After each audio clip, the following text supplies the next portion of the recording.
एक शाम राजा अकबर अपने प्रिय बीरबल के साथ अपने शाही बगीचे की सैर के लिए निकले। वह बगीचा बहुत ही शानदार था। चारों ओर हरियाली ही हरियाली थी और फूलों की भीनी भीनी खुशबू वातावरण को और भी खूबसूरत बना रही थी। ऐसे में राजा को जाने क्या सूझा कि उन्होंने बीरबल से कहा, बीरबल, हमारा मन है कि इस हरे भरे बगीचे में हम हरे घोड़े में बैठकर घूमें। इसलिए मैं तुम्हें आदेश देता हूं कि तुम 7 दिनों के अंदर हमारे लिए एक हरे घोड़े का इंतजाम करो। वहीं अगर तुम इस आदेश को पूरा करने में असफल रहते हो तो तुम कभी भी मुझे अपनी शक्ल न दिखाना। इस बात से राजा व बीरबल दोनों वाकिफ थे कि आज तक दुनिया में हरे रंग का घोड़ा नहीं हुआ है।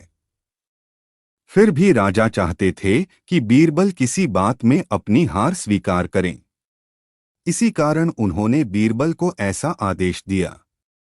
मगर बीरबल भी बहुत चालाक थे। वो भली भांति जानते थे कि राजा उनसे क्या चाहते हैं।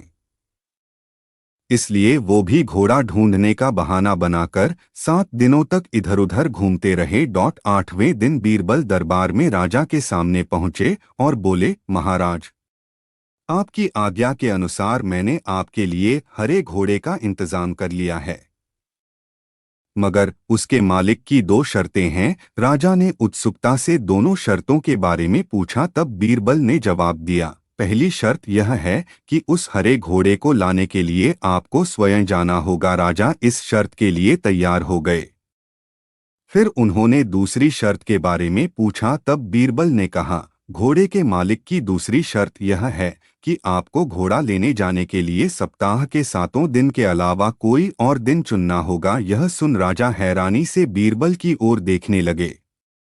तब बीरबल ने बड़ी सहजता से जवाब दिया, महाराज, घोड़े का मालिक कहता है कि हरे रंग के खास घोड़े को लाने के लिए उसकी यह खास शर्तें तो माननी ही होंगी। राजा अकबर बीरबल की यह चतुराई भरी बात सुनकर खुश हो गए और मान गए कि बीरबल से उसकी हार मनवाना वाकई में बहुत मुश्किल काम है। कहानी से सीख, यह कहानी हमें यह सिखाती है कि सही सूझबूझ और समझदारी के साथ नामुमकिन लगने वाले काम को भी आसानी से किया जा सकता है। वीडियो अच्छा लगा तो प्लीज़ सब्सक्राइब करें।